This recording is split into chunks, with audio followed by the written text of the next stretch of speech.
Well, hello everybody. My name is Jim Codney, National Sales Director here at Western Marketing. Thank you very much for joining us today. We've got a really good topic. It's simple, but I think it's one that everybody in our industry that works with clients that has a health insurance license needs to know. And it's simple. It's 8 reasons why everyone needs whole life insurance or an IUL.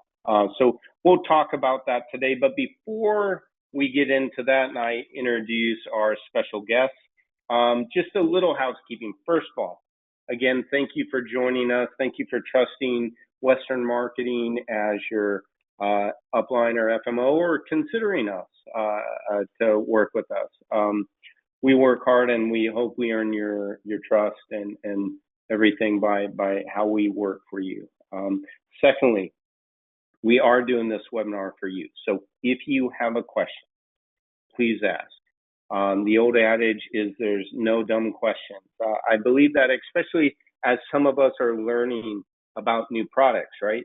You may think, gosh, I'm embarrassed to ask this and it seems pretty basic, but you asking a question, maybe the same question 2 other people had and either didn't ask or didn't know how to phrase their question or didn't even think of. So again, please ask questions if you have them. With that said, the way we typically do questions, unless it's something that we just have to talk about in the middle of the presentation, is we typically get to those at the last portion of the webinar.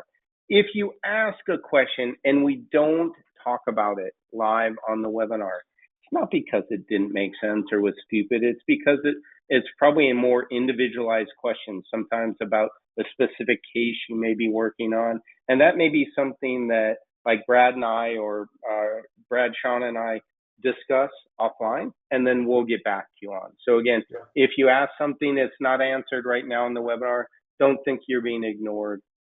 Just know we're going to get to it. We record this webinar, so we will send a recording of this. It's not always immediate. Sometimes it takes us a little while to get it uploaded, but we will send a recording of this to everyone. And the first question, I'm going to actually let Sean answer. And I know the answer, but I'll let Sean answer after I do our introduction. So first, I want to introduce somebody who is a good friend and a great partner, and somebody I look up to a lot. We've done a bunch of webinars together. Sean Ruggiero. Sean is somebody that knows so much. I'd probably bug Sean more than he'll care to tell you. And then also want to introduce Brad Weber. So a lot of you, especially if you have an individual case like an IUL, which is kind of what we'll talk about during this webinar. And if I don't know the answer, just to pull back the veil, typically it's Brad that I either call or shoot an email to. So Brad and Sean have different roles, but they both work for a partner of ours called Brokers International. And so there are our two guests today, and Sean will do the bulk of the presentation. But Sean, before we start, I said if it's a burning question we have to answer right up front, I'll ask it. So the question is, the title in the invitation for the webinar was 8 reasons why everyone needs an IUL. And your title slide says 8 reasons why everyone needs whole life. So I'm being asked why the title of your presentation is slightly different than the title, lest any of you think this isn't live. I literally was asked that as I was talking. So Sean, if before you actually get into your presentation, if you'd answer that question, and then the floor is yours, sir. Sounds good, and thank you for having us. And as you've stated many, many times, yes, you work for Western, we work for brokers, we all work for integrity, but we work for the agents. And I know that sounds so cliche, but yeah, thank you for being on, and we work for you. That's a literal statement. Jim, actually, we did not rehearse this. Jim couldn't have set it up better. I use those interchangeably, right? Like a quid and they a pound, a quid. You know, you hear that over in England. They use different terms. We call it a dollar, a buck. What's the difference? Well, there is a difference between an IUL and a traditional whole life or pay to 100 policy. And I could bore you with the training. Let me explain it this way. There are two basic forms of life insurance. There is term, right? And in term life insurance, Jim, you're renting it. You don't build any cash value. And as far as death benefit goes, it's the lowest price per dollar of death benefit. That's just how it is. Also, consequentially, it's not offered very much past 65 or 70. You don't see a lot of term policies purchased or aggressively sold because if it is offered at 60, 65, it's going to be a 5 or 10-year term. It's not designed to cover you for when you're supposed to die. It's designed to cover you when you're not supposed to die as an accident or unexpected death. So that's term. And there's various forms of term life insurance, increasing term, decreasing term, paid up additions, et cetera, that are term additions off of a whole life policy. Don't worry about that. None of that matters in your line of work. Then there's whole life. Whole life is the other type of life insurance. Under whole life, you have a family of different life insurances. One of them, and for the record, a traditional whole life, Jim, going back, to the original New York Life days and the traditional whole life is you have the same premium for the same death benefit. It accumulates cash through kind of a slow burning dividend, off of the whole life policy.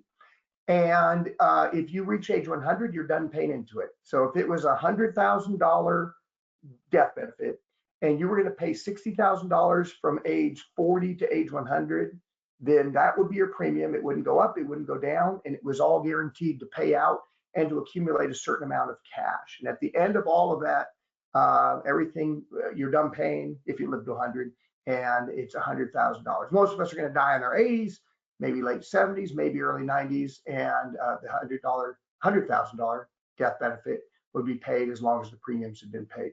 So underneath whole life, there's various forms of whole life, variations, if you will. One of them is a universal life, okay? That is just taking the general insurance fund and putting it into slightly different investments. So it's a universal life policy.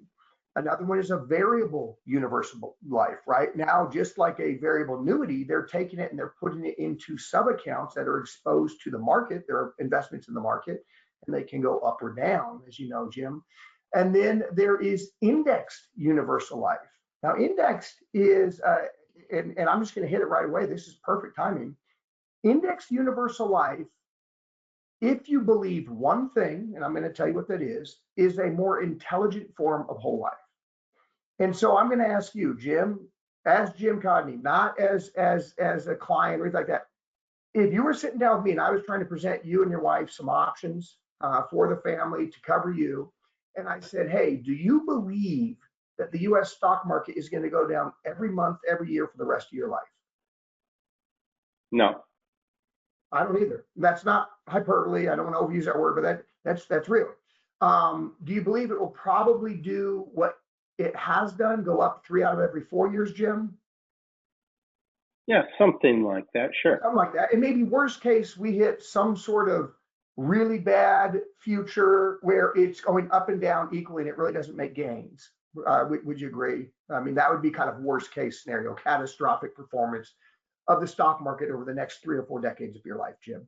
So I'm setting that up because what an index universal life is, it is a form of whole life.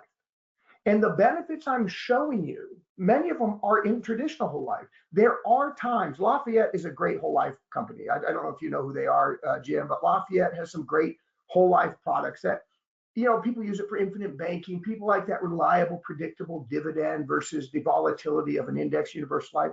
So be it. But over long-term growth, an index universal life is a smarter form because as long as the market does what it has done or something similar to what it has done, it's going to outperform a traditional whole life. But they're both synonymous. They're both forms of whole life. So some of that will be uncovered and explained. If there's more questions about it, let me know. But does that answer that fairly well? Yeah, I think so. So Leon, if you have another question, definitely again, feel free to ask. We want to be very transparent with how we're training, what we're talking about, and if we don't talk about what makes sense to those of you who are joining us, then we're wasting everybody's time. So again, we interchange those terms, IUL and whole life insurance sometimes because, like Sean said, an IUL is a form of whole life insurance. So no, Sean, I think it makes total sense. Okay. And in most situations, when you submit an Ask a Specialist over to Jim and his team, they're going to give you an IUL. Okay. And there's that little preamble that if your client thinks that ISIS is going to take over, and I'm not being funny, like if they think, no, I don't want to be relying on the market at all, then we can easily replace that IUL with a traditional whole life policy, but they're going to have the same benefits essentially. So with that being said, Jim, I will bring up the presentation that you and I have prepared. Please just confirm that you can see it. Yeah, Sean, we're good. Okay, great. So let's jump into this. 8 reasons why everyone needs whole life insurance, or an IUL, a form of whole life insurance, presented by Western Marketing, and myself and Jim are going to walk you through this. First, a little bit about myself. Yes, I'm a managing partner in Integrity Marketing Group. I sold 3 companies in 2019, worked my 3 years there. I am a securities agent, investment advisor representative, owned my own RIA called Ruggiero Wealth Management.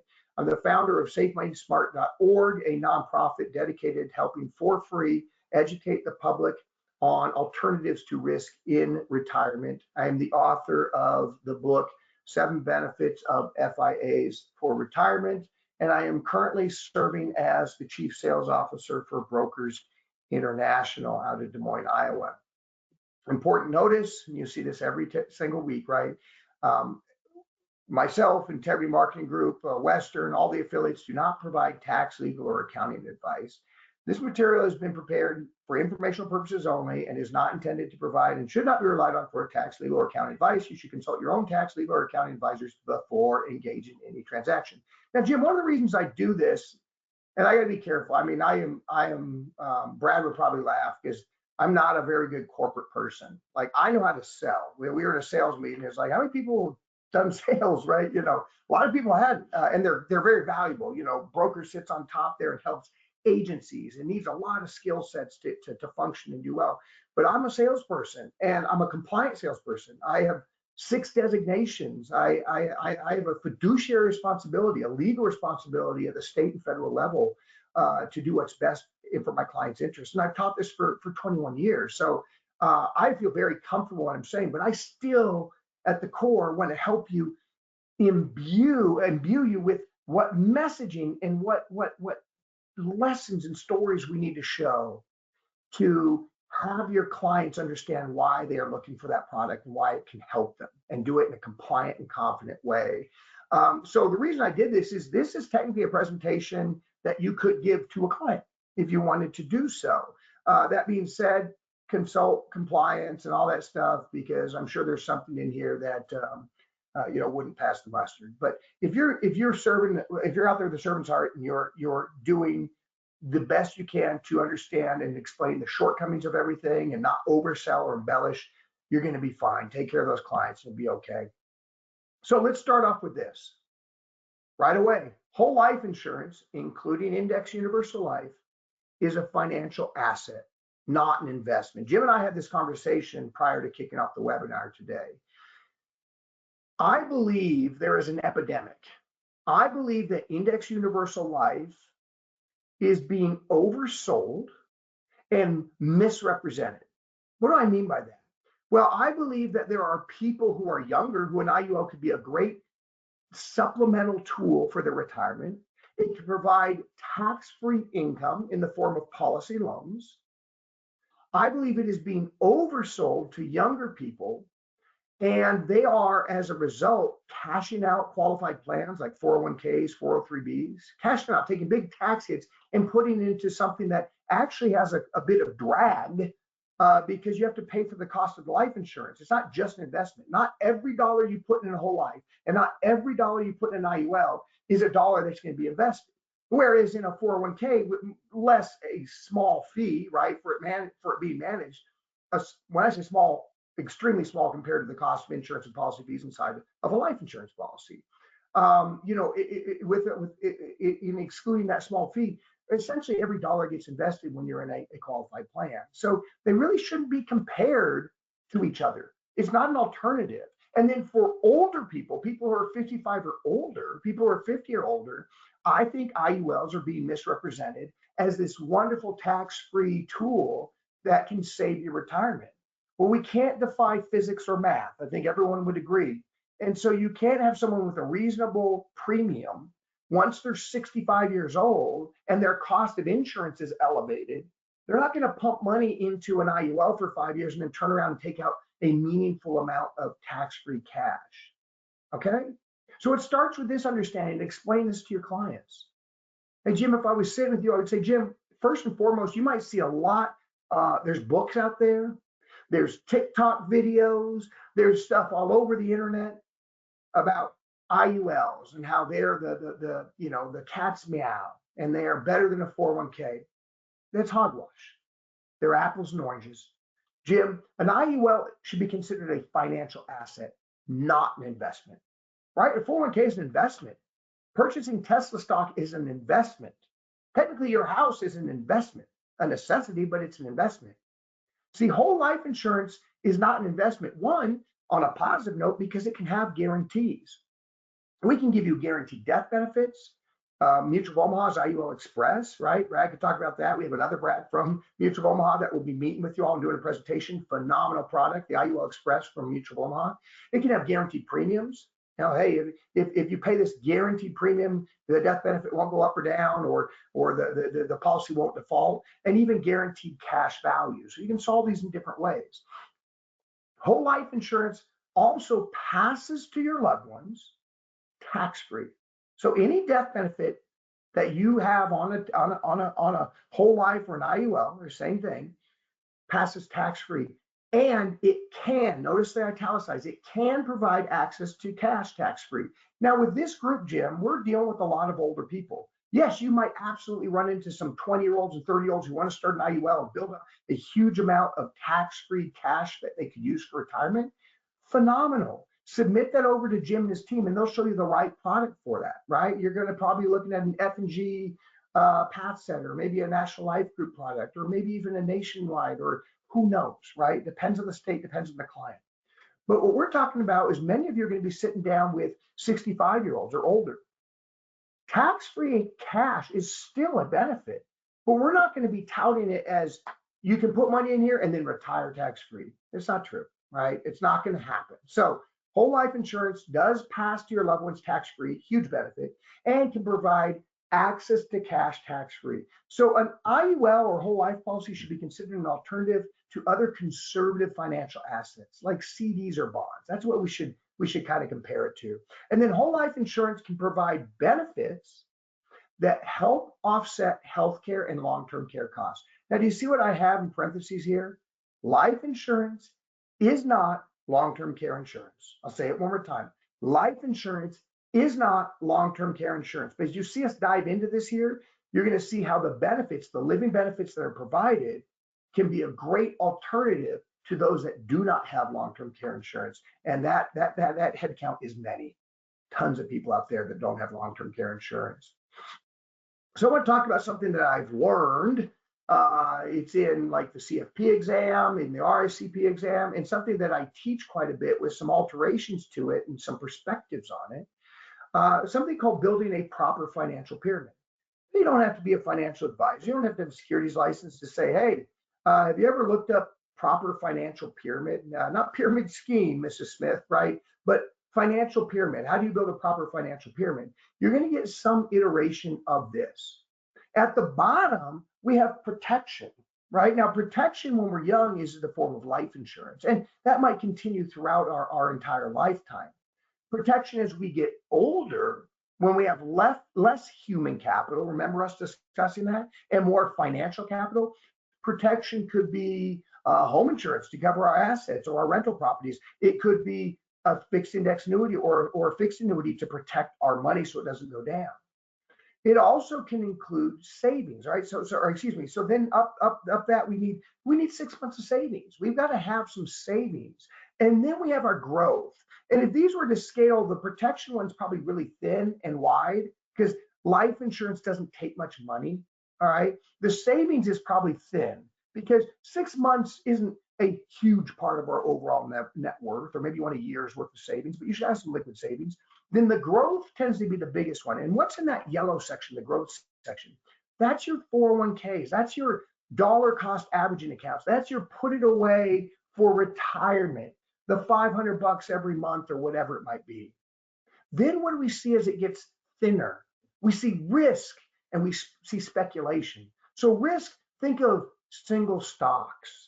Speculation, think of Bitcoin. And I'm not going to get in an argument like, well, no, Bitcoin's a legitimate. I understand all that. What I'm saying is that is extremely volatile, and there's a lot that we don't know or can't control. And that would be something that is a speculation. Bitcoin doesn't have, technically gold is a speculative investment.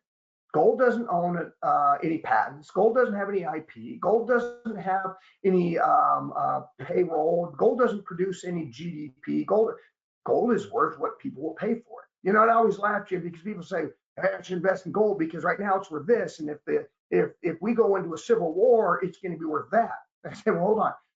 You're calculating gold, and they do this with Bitcoin also, based on what it's worth in US dollars. If we went into a US dollar or civil war, like we have done historically back in 1862, do you know that the fractioning country, they weren't recognized as a country by most, but the Confederates printed their own money, so don't equivalent a speculative investment with what it's worth in US dollars if you're talking about what it's worth in a apocalyptic type situation. Just a pet peeve of mine. But Jim, what do we see? You know what we see nowadays? We see something called the Robin Hood generation. That's what I've called it, the Robin Hood generation. I've had people come to me, I'm sure you've seen this too, where they say, hey, what do you think? Should I buy GameStop? Right? Should I buy Petco or Chewy or whatever it is, whatever the next meme stock is? Should I buy it? And I ask them this. I say, okay, well, you got 2 kids, you're 31 years old. How much are you looking to invest? They said about $3 grand. Well, okay. All right. How much of the overall net worth is that? Well, I'm not sure, Sean. Well, let me ask you this. Do you have any life insurance to protect those kids? No. How much savings do you have? $3 grand, right?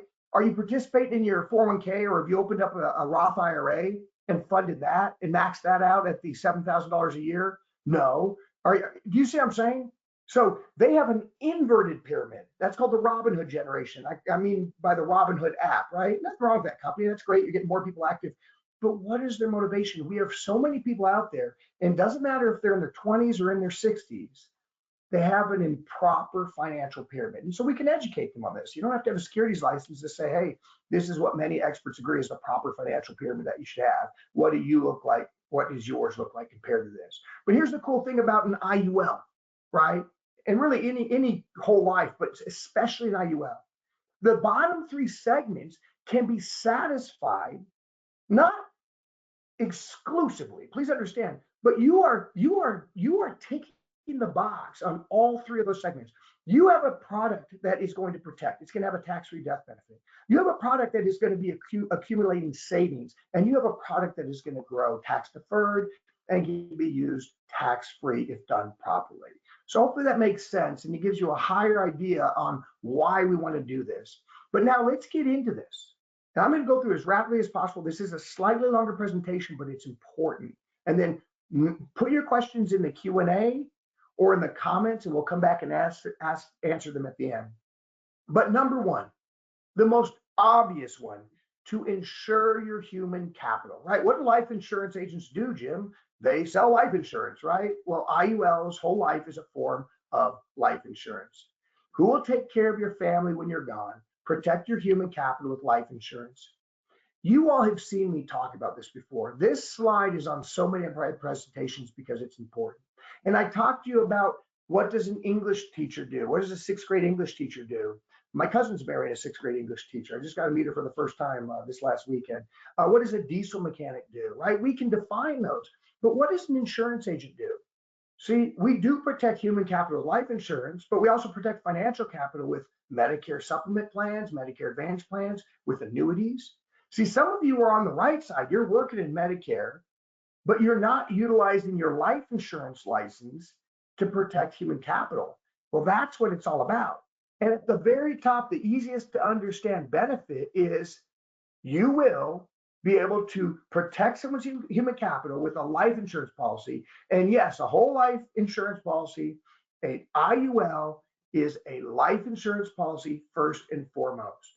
So let's look at the facts. This is why this is a very effective thing to show clientele. If we look at the average American, okay, they're going to earn, and this is, Jim, this is what's crazy when you do the math. This is based on someone I think making like $60,000 or $70,000 a year. This isn't like eye-popping numbers, but the average American will earn over $3 million in their lifetime. Well, if that's what their human capital is worth, what happens if they die early? Their loved ones get shortchanged. So we need to make up the difference. And according to a study that LIMRA did, only 54% of American adults have life insurance. And 27% of those that are included in the 54, they're using life insurance. They're counting what is owned by their group. It usually isn't enough, and it's rarely portable. What I mean by that is it's not there when you need it. Jim, if you got sick, I mean, you know, if you couldn't work and maybe you've got some disability, maybe you've got some personal time off, but eventually if you can't perform your job duties, they have to replace you. And so now, does your life insurance stay with you? No, it's rarely portable. So the facts are this: Americans are underinsured. So when you talk with people, roughly half of them, if not more, are going to need some form of life insurance. So that's reason number one. Reason number two, and this is a very basic one, and this is where we're getting into final expense potentially, which level whole life is what it's called. We get into the IUL Express, because the IUL Express from Mutual of Omaha, Brad, that goes up to age 75, and it goes down to a $25,000 death benefit. Hey, don't smirk, don't laugh. $25,000, it's all relative. Brad, I'm sure, Jim, I'm sure you've sat down, agents on this call, I'm sure you've sat down with clients. $25,000 to one man is $250,000 to another man, is 2.5 million to another woman, right? Like it is all relative. So a funeral alone can cost nearly $10,000. You'll see various statistics, but we know it can be expensive. Not to mention the soft costs, people having to take time off work, people having to be there when you're dying, people have to go through your estate, right? How selfish is that? How many people do you sit down with? And Jim, this is what you and I talked about, and I talked to Joey Battaglia too. I didn't realize final expense is probably going to be a big makeup of who you sit down with. You know that 7-month period? Brad Lewis is another one I spoke to. 3 months before, 3 months after, 1 month during, all the agents are shaking their head. That, correct me if I'm wrong, but no matter what your health is, you cannot be turned down for a Medicare supplement plan during that time. Is that correct? Yep. Yeah. And there's other states that have that annually as well. Wow. Right.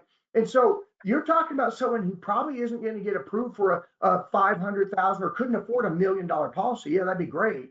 You know, when do we get people asking for life insurance? When one of two things happens: either a life event, they have their spouse die or their father die, and it's real, or when they find out that they're really sick. See, final expense goes down to usually a blended class 12 or table 12, or even I've seen table 16. So yeah, it's not the cheapest per dollar, but it's permanent. It lasts as long as you keep paying the premium. It expires when you do, and it can cover those costs because Social Security isn't going to cover it. Social Security gives you less than $300. So is it fair? And if you're asking the client, is it fair? Ask the hard questions. Mr. and Mrs. Smith, you know, Mr. Smith, you're 5 years older, you're in worse health. Is it fair to ask your loved ones to cover the rest? I don't think so.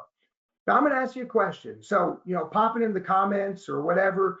What percent of Americans, this is according to debt.org, what percent of Americans die with debt, right? Is it 36, 45, 68, 73? I tried to make this as tricky as possible. You know, and why am I mentioning this? Because we know that when we sit down with clients, if we bring up like, well, you want something to take care of your final expenses, they always have a savings, right? It's a knee-jerk reaction. We say no because it's a safe thing to do. People are bad with confrontation, and people are bad with being uncomfortable. And putting another bill on the books, putting money into a life insurance policy is usually fairly uncomfortable. Well, the answer is 73%. So if everyone tells you, oh, I got it covered, technically 73% of them statistically are lying. And I think that's important to know because it encourages us to push a little bit more and say, hey, let's be honest, right? According to debt.org, 73% of Americans die with debt. So which of these are you doing? Are you dying with debt and then the creditors show up at the funeral, right? Or at the courthouse or at the probate? Or do you truly have some money, or do you want to look into having some of these costs covered through a whole life policy, a level whole life policy, also known as a final expense? I never say final expense to clients. That's kind of an industry term that has a bad moniker, so don't use it. Number three, remember I told you we'd get to this? Number three is a big one. Long-term care costs. So when the time comes, what assets will you liquidate to pay for the end of life care? Well, that seems like a crazy question, right? It's a real question when you get there. 20, 30, 40 years old, we don't think about it. 50 years old, we don't think about it. 60, sometimes we don't think about it. But at some point, we're sitting there and we're thinking, I have nothing to take care of long-term care costs. And when is that? Again, it's when one of two things happens. A life event, like how many of you have personally had to take care of your parents or your grandparents at end of life? It's a torturous experience. I'm not being selfish with that. I'm not being closed-minded. It's a really rough experience, right? And wouldn't it be great if you could get reimbursed for it? Wouldn't it be great if you could utilize a licensed facility? Okay, but we don't think about it oftentimes till it's too late. So let's look at the statistics. There is a massive need for long-term care. And this is going to be a big initiative you're going to see brokers in Western push over the next year or two. This epidemic. See, longtermcare.gov reports that 70% of us who reach age 65 will need some form of long-term care. For men, 2.2 years on average. Women, they're smarter and tougher, so they live longer, 3.7 years. And then get this, 20% of those will need it for longer than 5 years. Yet what percentage, if I was going to ask you, Brad, if I was going to ask you, Jim, what percentage of people have long-term care policies in place? 5%. And I actually think it's lower. I mean, you all know, and if you're not asking that question, Jim's working on updating your current financial inventory, your confidential needs analysis that's on the LARC, the Life and Annuity Resource Center. And Jim's making sure that every question is in there. But one of the questions that we have is, do you currently have a long-term care policy? I bet if you agents, and this is why I want you to ask those questions every single time, because even though you're an open enrollment and you're racing through this stuff and you get to the next appointment, just think of the treasure trove of help you can provide people and what that will pay you and your family. If you just ask that simple question, right? Then you could come back later and say, well, you're one of the 95% who said that they don't have long-term care insurance. Let me show you some alternatives, right? And we do that through something called living benefits, right? So living benefits is not long-term care. Now, there are some annuities that can actually offer true long-term care riders on it, but we're talking about life insurance. So one of the benefits is that you can use a living benefit rider, and they have them on IUL Express, they have them on the F&G products, the NLG products. I mean, the list goes on and on, Brad. Brad, tell me if there's not a company that we offer where their IUL doesn't or their whole life doesn't offer living benefits.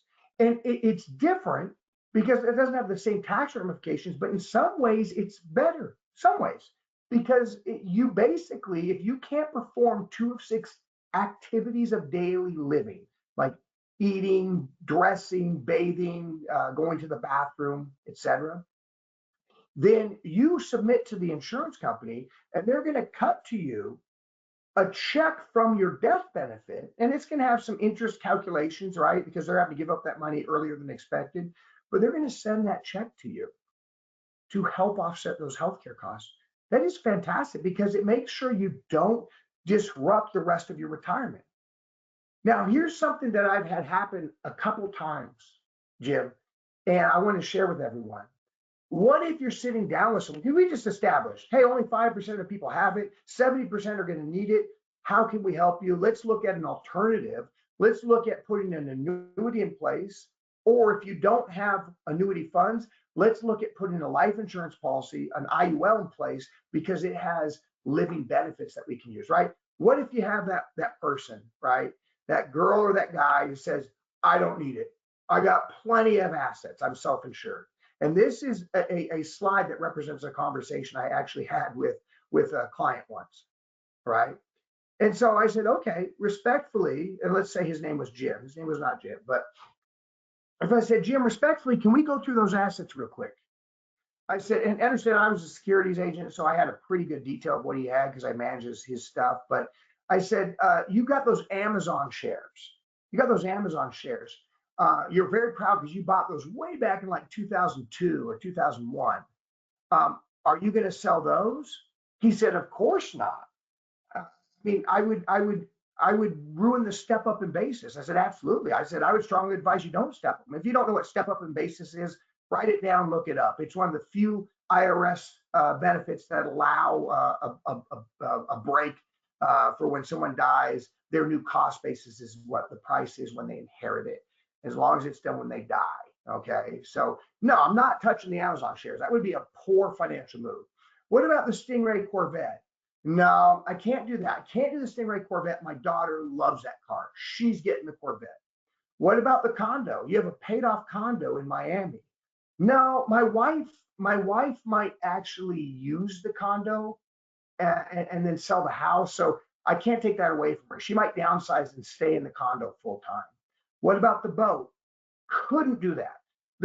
My two sons and my grandkids love going out in the boat. He was very proud of this. I don't know if the boat looked like that, but he was very proud of this boat. He is not selling the boat, and heck, I don't even know if the boat would provide all the long-term care coverage he needs. Well, what about your house? Well, no, I told you my wife might live in the house. I don't know where she's going to go. I don't want to take this away from her. That's way too important. And we could keep the house in the family. We can rent it. It can provide all these benefits. And this is the true story. What about your emergency cash? And Jim, it was a significant amount. It was like $100,000 of emergency cash, right? That's just what he had in his checking. This guy grew up poor. He was very proud of what he built. He was self-employed. He sold a business. He was very proud of that. You know what his reason was for not wanting to use the emergency cash to pay for long-term care? Because he would no longer have any emergency cash. Now that sounds stupid, but put yourself in their place. Do you know what we're not emotionally attached to? Life insurance. Well, no one has an emotional attachment to life insurance, right? We buy it because we want to use it. Not that we want to die quickly, but we want to use it. It's one of the few selfless things. It is designed to be used. So life insurance, think of it like a Star Trek or something. They have a button where they have shields, and I don't know. It's even though it's space, there's noise going off, and these lasers and torpedoes are being shot. They say our shields are at 30%, 40%, like these invisible shields that magically protect them from these weapons, right? Well, that's what life insurance is. When long-term care comes firing at you, life insurance can put up a layer of protection that it is there to be used. You have no emotional attachment to it, and it protects all the rest of your assets. So if someone tells you self-insured, you tell them this, then you need it more than anyone else, okay? Now, Sean, I'm going to jump in before you move forward really quick. Because when I saw Amazon, I thought you meant, are you going to stop ordering on Amazon and use the funds to fund your long-term care? And I was like, well, we'd probably have enough if we all stopped doing that. But shares of Amazon sound a lot more financially savvy for sure. Yes. Yeah, that and Costco, Jim. I've got 4 kids still. So imagine 3 of them are boys that are bigger than me, right? So yeah, you can imagine what our Costco bill is. That is a good point. Maybe I should put that in. Here's one way to do it. Stop ordering from Costco. So, all right, I'll continue on. Benefit number 4, protect your estate and cover your taxes. Okay. So you have worked a lifetime to create wealth. Do you really want to give that away to taxes? Now, here's where we're going to get a little bit more sophisticated. And here's what I believe. I've worked in this industry a long time. I've worked with people, managers, presidents of companies who they almost feel like they should keep their agents a little bit stupid, Jim. Does that make sense? Like, well, don't tell them that. They wouldn't get it, or that might make them confused. I have always bought into the idea that I'm going to tell you everything. because I believe that you're more intelligent than people probably give you credit for. There's 50% of the people on the call are more intelligent than me, right? And like I'm saying that all relative, or they know more about this than I do. So it's all relative. So if you want to get good at your job, understand as much as you possibly can. You're gonna figure out which of these things you're going to adhere to. And then by doing it, you're going to know it. And then some of these things you're not going to adhere to. So if this seems a little bit advanced, don't sweat it. It's really not. And it could be that thing that triggers an idea that, oh no, this is what this client needs or that client needs. So here's what I'm showing you. This is the historical estate tax exemption and what the rate is. So the exemptions and the rates. What am I talking about? Did you all know that the federal government, so I think there's 18 or 19 states that have a death tax or an estate tax. When you die, they give you an exemption.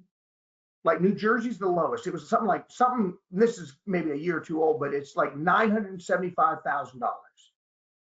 And if you have anything more than that, they take 4% or whatever it is. I'm just making it up. Many states do not. Many states just, it's the federal. But 19 of them do. Now, the federal government, every state, every single person that dies, they're going to look at your final estate, everything that you have, your stocks, your bonds, your cash, your investment properties, your life insurance policies, believe it or not, right? Assuming that they're not in some sort of extra irrevocable trust, some sort of separate entity, okay? And they're going to allow you an exemption. Anything over the exemption, you are subject to the an estate tax. And I'm showing you the top estate tax. Now I'm simplifying it. I get it, but this is how it works to a certain extent. So way back in 97, not that long ago, right? I think I was in college, right? Scary. The exemption was 600 grand. Now I know 97 was a long time ago, but Jim, 600 grand was not that much, right? So you're telling me anything over 600 grand, if I die, there are people that had houses that are worth more than that. There are people that had 401ks worth more than that. If I die, everything over that is subjected to a potential 55% estate tax. Wow. And then look where it went. 625, 650, 675. It just slowly grew. Let's look in the more modern era. When I think of modern era, I think of the 2000s, right? The 21st century. Remember the dot-com boom? People were making loads of money. Amazon was out there. Microsoft was out there. Google was out there. People are going IPO and raking in millions and millions and millions of dollars. In 2004, the exemption was only 1.5 million. That's it. That means your whole estate, only up to 1.5 million would they make exempt. Anything over that could be subject to estate taxes, with the highest rate being 48%. It grew to 2009, and we're really starting to get the modern area, to 3.5. Okay, in 2010, it went to 5, and then 5.1, 5.2, 5.3, 5.4, not that you can't read. What happened in 2018? Okay, the president got very aggressive with it and said, it's now 11 million plus CPI adjustments. And I stopped doing the graph after 2022. Now that's set to expire next year, by the way, right? That's set to expire next year. It might get continued on. It might be extended a little bit. And understand this, you get to pass your exemption on to your spouse. They're talking about eliminating that spousal extension. So right now, Jim, it's up to like 13 or 14 million now, currently. So that means that if you die, because you'll die first, you get a $13 million exemption or $14 million exemption, and that goes over to your wife, and then she gets to add it to her 14. So basically, you're good up to maybe about 30 million. I mean, Jim, you do well, you're smart, and I'm sure there's way more earning left for you and your wife to have. But come on, that's a lot of money to not have to worry about estate taxes. We're safe. Yeah, to put it lightly, right? And where are we with national debt? How many trillions of dollars? We run a deficit every single year, right? Under the Biden administration, this is not political. Under the Biden administration, we spent a lot of money on COVID, and we racked up about 9 trillion. Trump said, I'm going to have it paid off in 8 years. Unfortunately, that's not what our focus is in politics. And so he worked up about 7 trillion in 4 years. No specific fault. It's not even something that we're trying to approach. Did you know our debt payment? This is as current as last week. Our debt payment, just the interest payment on our national debt, has now overtaken our amount that we spend on military funding. Only Social Security and Medicaid, and I know Medicaid is state run, 92-95% of Medicaid is funded by the federal government though. Only Social Security and Medicaid are higher than our national debt payment, just the interest payment. Kind of scary, right? Now, when rates come down, that will lower the debt payment because it's based on what the 10-year bond is. But you get my point. Jim, how are we going to make up for that? Do you think these ridiculously high exemptions are going to last forever? The answer is no. The answer is no. They're eventually going to come back down to quote unquote normal. And you and I both know plenty of people that if the exemption was 5 million, even 10 million, by the time someone dies, if you include all their assets, they're going to have to pay some taxes. And those tax rates can be high. I mean, heck, we're talking about the lowest rates on this graphic being 35 to 40%. That's still very, very high. And depending on who's passing the bill at what time, they can go up to about 46, 45, or even 55%. Now, I want to point out one other thing, and I'll move on. We take so much pride in America at being better than everyone else. Now, I'll tell you what, in my opinion, best country in the world. Has lots of flaws, but best country in the world. But we are a little naive. Jim, we've been around for what? A few hundred years, couple hundred years, 2.5 centuries. What's the tax rate? And I've been to Italy numerous times. What's the tax rate in Italy? I've been to the UK a number of times. What's the tax rate there? What's the tax rate in Australia? What's the tax rate in Germany? What's the tax rate in France? The marginal tax rates start at 40, 45%. Why? Are we so smart and so special?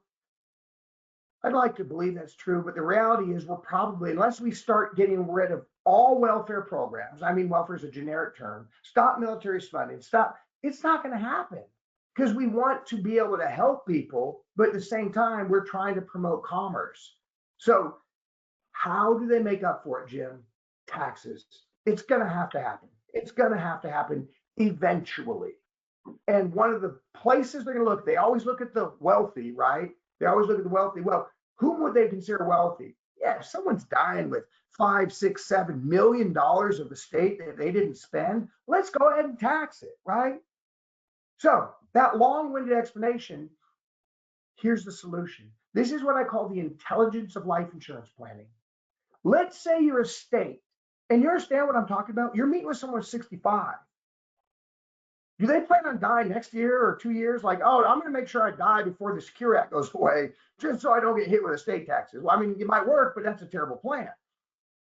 They could be alive for 3 decades. In the next 3 decades, do you think, I think it would be Congress technically, but Congress would pass a bill that says, we're now reducing the exemption. We're going to get back to somewhat normal. So now someone who has a $5, $6, $10 million state, when you go all in, oh, now they could have a few $1,000,000 exposed to a 50% tax. Wouldn't it make sense to have an intelligent plan? See, this is the intelligence of life insurance planning. Let's say your estate was worth $5.95 million. And you can see I broke it up here into stocks, bonds, collectibles, cash, house 1, house 2, etc. What if you took 200,000, right? And you see I took it from the stock. So my stock went from 2.2 million to 200. I cashed that out, took the capital gains hit, long-term capital gains. It's a great way to do it. Maybe you harvested some losses over the years, carried those forward, whatever, right? And you purchased a one-time whole life policy or an IUL with a guaranteed death benefit of $1 million. And you put it into an irrevocable trust. So it's a separate entity. Jim, which is higher? Which number is higher? 5.95 million or 6.75 million? That's pretty easy, right? 6.75. Right? 6.75. Now, I understand you set up as an irrevocable trust. And if you're saying, hey, this is getting complicated, no, it's not. Can you set up a trust? No. Can I? No. Only attorneys can set up trusts. But you could set up an irrevocable trust, have it purchase life insurance on that insured, right? And now they took a pennies on the dollar Now, when they die, if there's an estate tax exposure, it's paid for from that thing they have no emotional attachment to. It's paid for by the life insurance. You technically made the overall combination of estates worth more. And what if, Jim, what if we're all wrong and it stays at this massive exemption of 28 million per person, so you'd have to die with 60 million before you were taxed? And it almost seems silly saying it, but I mean, what if? Then you just gave your loved ones $1 million, a net $800,000 more, with $1 million of it being tax free. Does that make Yep. sense? That's the intelligence of life insurance planning. Number 5, leaving a legacy. I'll speed it up from here. What do you want written on your tombstone? How do you want to be remembered? A final gift of generosity can leave a lasting legacy. You know, they never say how many zeros someone had in their bank account, right? And I've met people that don't have kids.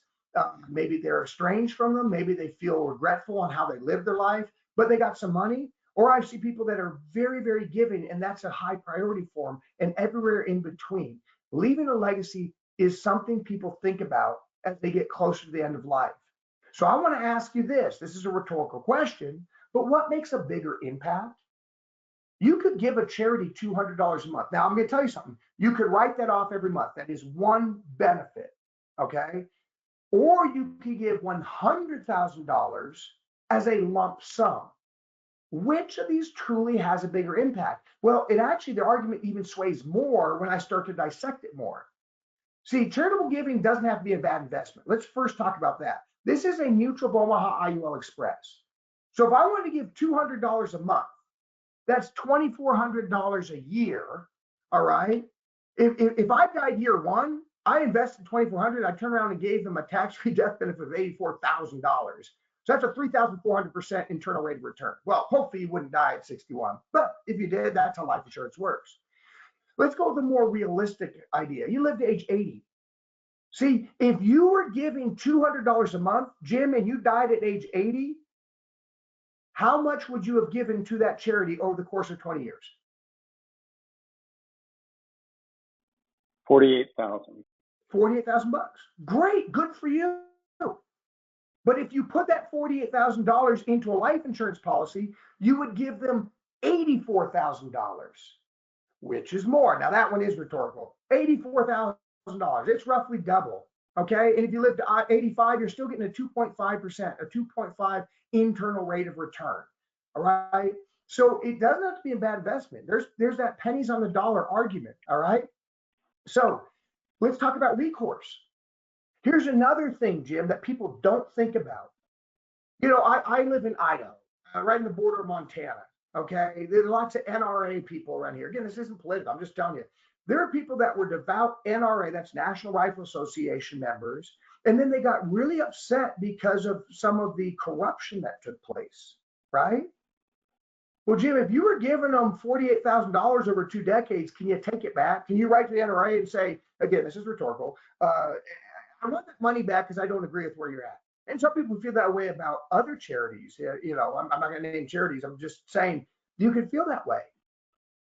So you have no recourse. How about this? Jim, what if your financial situation changed? What if you planned on doing this with 2 spouses? Like, my wife will outlive me, but what if? And I hate even thinking about it or talking about it. What if? What if I no longer had her Social Security? What if I no longer had whatever it is I was relying on? If I was giving away that money, I can stop giving it, but all that money's gone. See, I might need this life insurance policy to be now used by me because I need long-term care alternatives, because I need to pay for my kids' college or whatever it might be. Does that make sense? You have no recourse if you're sending out the checks monthly. You're not making as big as impact. You're not getting the multiplier. You're not getting that internal rate of return. And things can change. So you're giving yourself security. Now, when you die, you can change the beneficiaries, or you can, as you're heading late in life, you can change the beneficiaries. And you could say, hey, here's how I want the beneficiaries to be. Or you can keep the beneficiaries, the charity, the whole time, and just use the money because you're the owner of it. So hopefully that makes sense. I'm just trying to raise some thoughts. It's a huge benefit of life insurance And one of the 8 reasons why everyone needs to have some form of whole life, especially an IUL. Number 6, eliminate sequence of returns risk. Okay. So real quick, non-correlated. I always say this, say smart things, people will think you're smart. Having non-correlated income assets in retirement is critical. That's like the 101 of estate planning. So first you have to understand sequence of returns risk. Okay. If you're not taking money out, right? Jim, if you and I are all accumulating, we're both accumulating, you're Bob, I'm Ted, and we're just putting money in, then it doesn't matter what the sequence of your returns are. All that matters is your rate of return. So in Bob has a 20-year return of 121%. And you notice Bob had his 29% early, then a -6, and then a 19. And his losses were later on. But he still has $1.1 million at the end of 20 years. But then Ted had those, look at Ted, holy cow, Ted, how did this survive? -10%, -13%, -23%. You see those early on, years 1, 2, and 3? But where did Ted end up? Same return, 121%, 1.1 million. If you are not taking money out, sequence of returns risk does not exist, and rate of return is all that matters. But now let's contrast that. Once you start taking money out, rate of return doesn't matter.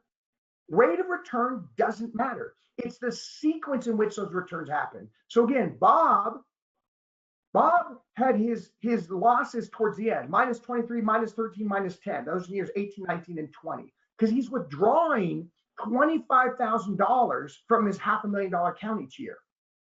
Well, great. That's why the market's a great place to have some exposure, because his years of return in the first 3 were 44%. His total return, remember, the rate of return is still 121, but he takes out 25K every year and he still has $500,000 when he's done. But let's look at Ted, right? It's like Goofus and Gallant from those Horizon magazines. So Ted, what are his first 3-year returns? -40. So his rate of return is identical. I just pointed it out in this slide. They will end up in the exact same spot, doesn't matter. But now, if the rate of return is the same, but the sequence of returns, the losses come earlier, you can see that by year 19, Ted's run out of money. No one wants to be in that position. No one wants to be 70 or 82 and have no money left. That's a scary proposition. So does that make sense? Sequence of returns list. So how in the world does this matter with a life insurance policy, Sean? That's probably what you're asking. Well, let me show you. If we have a IRA only, $600,000, and we're going to take out $50,000 every year, I want to contrast that with an IRA and an IUL. So notice that my second column, I have $500,000. Why? Because I took 100K and put it into an IUL. This is something you could literally show clients. I know it looks a little complicated. Jim can help you. Brad can help you. If you just pose the situation, like, did you know that rate of return doesn't matter once you start taking money out? And you can actually have a phenomenon called sequence of returns risk. And we can show you how setting up a non-correlated bucket of an index universal life policy, just taking some of your current assets over, can help protect you. Let me show you how, right? You just raising that question, be aware of it. But what am I showing you here? Okay, they're going to withdraw $50,000 every year. And if you had an IRA only, even though you had $100,000 more, if you had a 7% rate of return, and you notice year 2, I have 10% loss. Year 5 or 6, I have a 10. And then I'm just repeating, right? No loss is greater than any of the gains. I don't have more losses than gains. This is a very could happen scenario. By age 81, I am out of money. I'm done. No more money. I ran out. But now over here, even though I only have $500,000 and the same exact market conditions, by the time I reach 85, I'm still going strong. In fact, instead of having $191 in the negative, which I don't, and you might have a big credit card you're putting it on, I have almost $200,000 to the positive. Now, I know what you're saying. Yeah, but Sean, you took out 1.15 million in the IRA only, and you only took out 800,000. I understand, but here's what we did. Every year where it was a negative, and think about that, the market might go up for 6 straight years. Great, you can keep taking money out of that IRA. But when the market goes down, you can go to your IUL and take cash out of that bucket. So every year where the market went down, we did not take money out of the IRA. We took it out of the IUL that we funded with $100,000. This is a true illustration from an F&G path setter on a 65-year-old. Okay. And here's where we're at. So now at 85, where they would have run out of money, let me show you one more time, where they would have been, 191K in the red. At 85, this person has put in $100,000 and they've taken out 350. Jim, here's another question. What is 800 plus 350? 1.15 million dollars. So now do you see how we've trued that up? So now we've taken out the exact same amount, 1.15 over here and 1.15 over there. Both portfolios, but in the second portfolio, we're using non-correlated assets with this F&G path setter. So we put in 100K that came from the IRA, because remember I had 500 in the second account, not 600, because we took 100 of that, put it into the F&G path setter, and now look at this. Now look at this.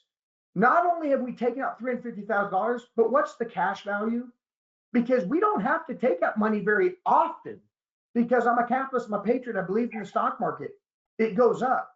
So meanwhile, it's accumulating, and you have access to $1 million tax-free and a death benefit that's going to pass at 1 million. Now, I don't always believe those ones, Jim. Remember I said you believe that it's going to go up 3 or 4 years where the market's going to be just like it was? I don't necessarily believe that. So I look for the midpoint assumptions. This is what if the market only went up every other year? You still have $144,000 of cash and $185,000 of tax-free death benefit, or maybe somewhere in between. But now you start adding those together, it is mathematically superior.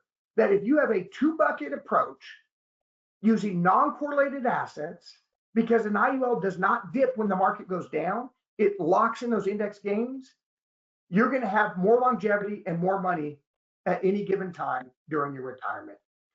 Protection from creditors. Bankruptcy and lawsuits could affect your retirement. A whole life policy, like an IUL, can be protected. Now, here's where you have to be very careful, okay? The website is there. Jim, if you hand out this presentation, great. If not, I'm sure people will want this URL distributed. It's a fantastic URL, okay? Potential, I'm stressing that, potential creditor and bankruptcy protection. This website will show you, based on a law firm's research, you hover over the state, it will tell you. Some of the states it doesn't provide it at all. Do yourself a favor, find out if it does in the state that you run business, because don't you think that would be a pretty valuable tool? So I hovered over Idaho, where my current primary residence is. Is there any exemption on the cash value? Unlimited. What are the conditions? I must, it says complete exemption of cash value of policy owned by debtor, except value attributed to premiums paid within 6 months prior to a bankruptcy. Well, that makes sense. I can't just throw all my money into an IUL and then go declare bankruptcy. A lot of them are like that. Is there exemption from the DK or the creditors? Yes. Creditors can't come after that life insurance policy, right? As long as it wasn't put in there 6 months prior for bankruptcy, then the creditors can't come out after it. And is there an exemption of the death benefit? Creditors of insured cannot attach if beneficiary of policy is not insured or insured in the insured state. Okay, so what it's talking about is they can't go after the beneficiary for your debt amount in the state of Idaho. Right now, we don't have to be attorneys, but look at this. Pass this on. Say, you know what? We all live in Nevada, or we're all living here in Texas. As you're talking to clients, say this is a great resource, and always consult your attorney or your estate planner. But when I look at this, here's how I interpret it, and I think that's pretty valuable, right? So you get my point. Benefit number 7, protection from creditors. What other products do that? Like, that is a really cool benefit. And then the last one, tax optimization. Number 8 kind of ties into number 6, the non-correlated assets. But let me show you how impactful this can be.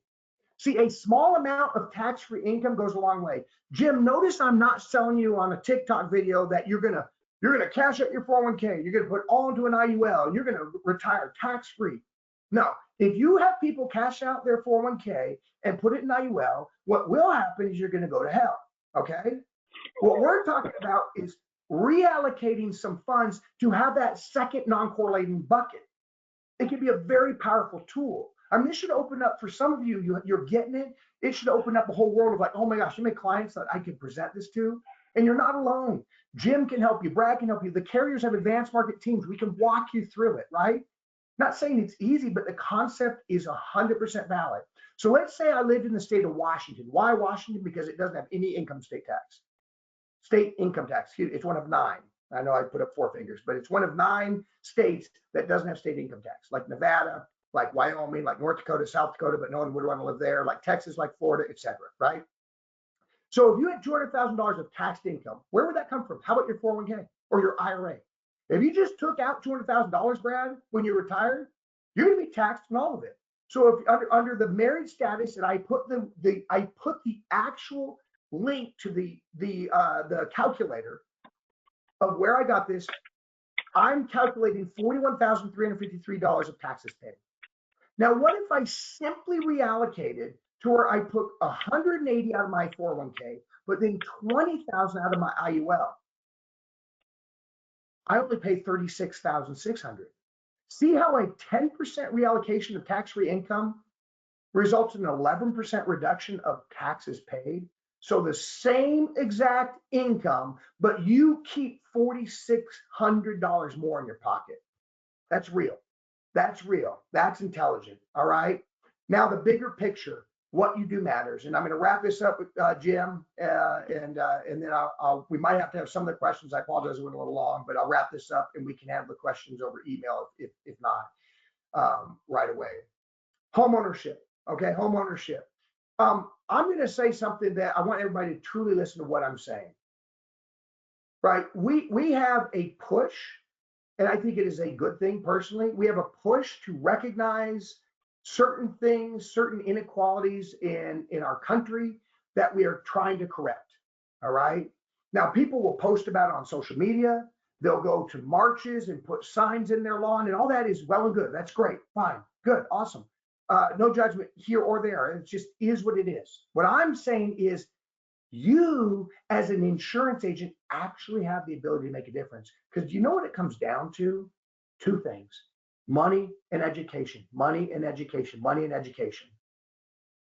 Right? Pick some of the poorest neighborhoods in the United States. Do you think Raymond James, Jim, is looking to open up a brand new shop in the poorest area of Philadelphia? It's a joke. Why? Because they don't have money, right? That's just a true statement.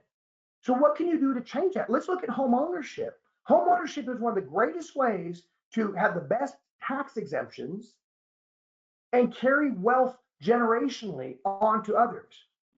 Well, white and non-Hispanic citizens hover above that 70% line. All right. But then what if we look at Asian or Native Hawaiian Pacific Islanders? What if we look at Hispanic Latino? What if we look at Black Americans? Right? It's a snake eating its tail. How do we end the cycle? I mean, if X% of your parents and grandparents didn't own their home, or reverse that, if X% of your parents or grandparents did own your home, how much better does that set you up? I'll tell you what, Jim, my kids are in a lot better shape, and they have a lot better potential to have a home than many kids that I've known or coached, right? Just because of their financial situation. All right. So we can affect that with life insurance, because what you could do is you could do a trust owned or beneficiary declared life insurance policy. I mean, don't you think that might mean something? How many of these Med Advantage, and I say that because a lot of the Med Advantage clients, Jim, correct me if I'm wrong, they're geared, you don't get them out in the outskirts of Wichita, Kansas, right? They don't have the network for it. They're more, you'll find them in the urban areas oftentimes. And how many people are you sitting down with where they need the $0 premium because they can't afford it? But if you ever thought to say, you might be interested in purchasing a whole life policy because of this very reason. Because you can stop this idea like, oh, you're 68 and you're still renting your home. Would you like for your kids or grandkids to own their home? Perhaps we should look at a whole life policy. And then they can actually control things working with an attorney on what funds will be used for. All right. And I don't want to get too far in the weeds on that, but you can change that cycle. It has to start somewhere. How about women, widows in poverty? Jim, I've sold so much in my life, and I know so many times, especially with that older generation, I think this is changing. I mean, heck, if my wife and I are sitting down with someone, she's probably doing most of the talking, believe it or not, right? She's smarter, she's more astute, she stays calmer, she's level-headed. But that's not necessarily the case for the generation we sit down with who are 60, 65, 70 years old, right? And if we look at Social Security alone, if we look at how pensions were working and they were still available to people that age sometimes, and they're not going to be moving forward, this is a statistic. Okay, according to the Center for Retirement Research in Boston, out of Boston University, 1 in 6 women fall below the poverty line upon the death of their husband. Hey, yeah, you get to keep the higher of the 2 Social Securities, but they don't count that you lost one of the pensions or you lost the second Social Security. And does that mean that her healthcare costs get cut in half, or a gallon of milk or a gallon of gas get cut in half? No, that's a true statistic. So by using life insurance, we can make sure that we can send a tax-free death benefit to the spouse, to the wife, because they often statistically outlive the husband, right? And end this. Make this to be at least 1 in 7. Make progress 1 in 10, or eliminate it altogether. You have the ability to do that. Higher education. What did I say? Money and education. Money and education. So according to the U.S. Department of Education and National Center for Education Statistics, 60% of students who come from a higher socioeconomic status, right, obtained a college degree. Contrast that to only 14% of those from a lower socioeconomic status. And I understand we've got lots of, well, they're going to, this college is going to give more scholarships to these people or the underprivileged and everything like that. But at the end of the day, most colleges are still, they need to get the money from somewhere. And so there's only so many grants that can be given out. And I don't know if personally, if people would want everything to be reliant on a grant, on being given to them. Being self-sufficient is what truly changes and moves this needle. So how about a life insurance policy that is dictated to be used to pay for a grandchild's college or a child's college? That can change this, and you have the ability to do that. So make a difference, sell life insurance. Jim, I know that's a long one. I do apologize, but I think it's important. Are there any questions? Thanks, Sean. First of all, folks, now is the time to ask the questions that you might have. Sean went through a bunch of stuff. We did go over slightly. We apologize about that, but I think obviously the information is important. So the time invested hopefully is well worth it. Will I give you a minute or two for questions really quick? I want to just talk about a few things. Sean briefly talked about long-term care. There are many states that either have or are moving to requiring their residents to have actual long-term care coverage right now. And if the client doesn't have it, they're actually paying a tax on their income for not having long-term care insurance. Couple that with the fact that most traditional long-term care insurance companies don't exist or don't sell traditional long-term care anymore. Long-term care is an epidemic. And when I talk to agents about real life examples that their customers or customers' loved ones are going through, most of what I hear is roughly $7,000 a month for long-term care is what the cost is now. It's not a statistic. It's just my experience in talking to agents from what their clients are telling them. But my guess is that's relatively close to what the actual costs are. Two other points before I check for final questions. First of all, I believe that the best insurance professionals help their clients holistically and do not only do one thing. I understand we all want to be subject matter experts. We all want to, know exactly everything that we're talking about at every turn. But folks, I look at it this way, and I've talked about this in some of my presentations that I do. I look at it like a three-legged stool for stuff like this, right? You have your health care or your health insurance. You have your retirement, whether it's annuities, IRAs, investments, usually a combination thereof with some diversification. And then you have life insurance. Now, if you're able to imagine that being a three-legged stool, and those three things being the pillars that that stool is based upon. And now sit your client on that while you're talking to them about their future, and pull one of those legs away. I don't care which one. How easy is it going to be for them to balance on a two-legged stool?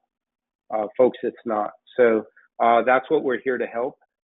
We have experts in all of those areas, and I know a decent amount about all of those, but I don't know everything. But again, with who we work with here internally at Western Marketing, our partners at Brokers International, we have experts that can help you and help your clients. And last but not least, and I want to make this, I save this comment for last, because I want it to really, if you take one thing from me out of this, it's that GoFundMe is not life insurance, folks. And sadly, it seems to be what a lot of people that some of us love and care for are having to rely on when they lose a loved one, is a GoFundMe account, right? That's not life insurance. Why would you ever want to put somebody you love and care about through that, through the pain of concern financially, of having to go publicly and say, I can't afford this, public, I need your help, on a GoFundMe. And my heart,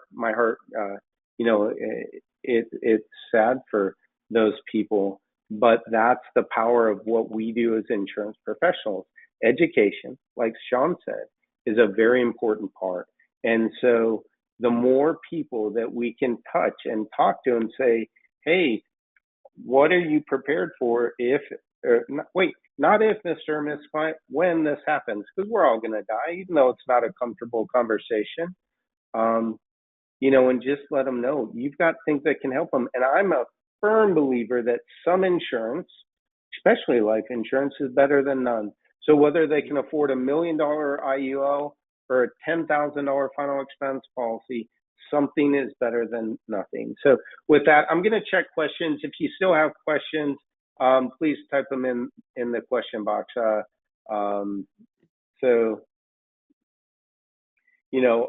Here's a great comment from Ed.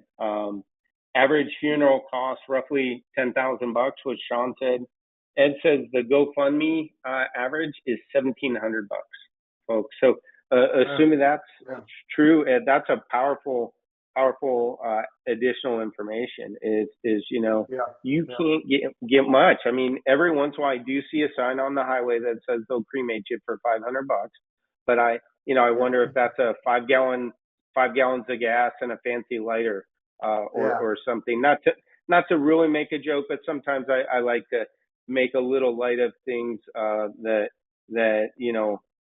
we talk about. But it's really, that's a powerful thought, that it leaves a lot to be lacking.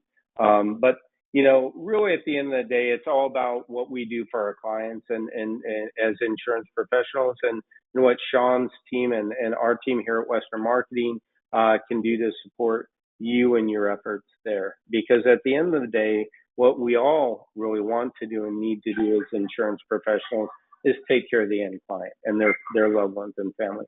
And when we do that, and we do it well, folks, everything else takes care of itself. How much money we make, how successful we are, if we qualify for trips, that stuff eventually takes care of itself when we take care of people. So it doesn't look like we have a lot of other questions. So I do want to give our number here at Western Marketing. So if you do have questions on life insurance, annuities, anything, you can call us. Our direct number is 800-852-7152. Again, it's 800-852-7152. My name is Jim Codney. I'm our National Sales Director. I manage on a day-to-day basis our life and annuity team. We've got a couple great marketers. We've got Amanda and we've got Tyler Marr. You're welcome to talk to them. You're welcome to talk to me. And we'll go from there. But just one sec, we got a question. Erica, I've got your question. We'll follow up with you just because that's a little more specific. Apologize, everybody. But Erica, we'll follow up with you on a one-on-one basis on that question after the call. Folks, we spent now an hour and 20 minutes. Hopefully, you got a lot out of what 99% Sean with me is a little comedic relief and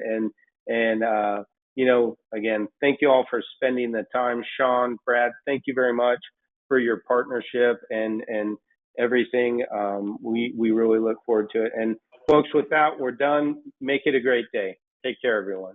Thanks, everyone. Take care. Bye, Jim. Bye, Brett.